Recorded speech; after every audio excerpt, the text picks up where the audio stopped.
Batid po ng Armed Forces of the Philippines na malapit na pong matapos ang kasulukuyang batas na siyang nag-cover ng ating AFP Modernization Program.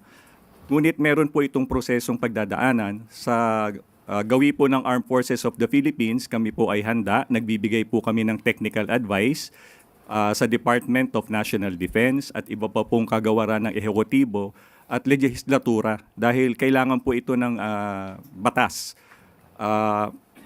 Rest assured po, ang Armed Forces is always ready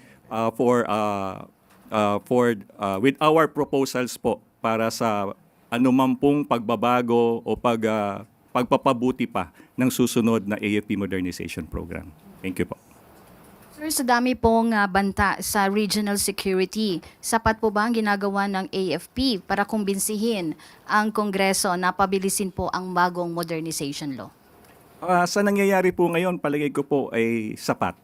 Nakita nyo naman po sa budget po ng 2026, meron pong 40 billion allocated po para sa AFP Modernization Program.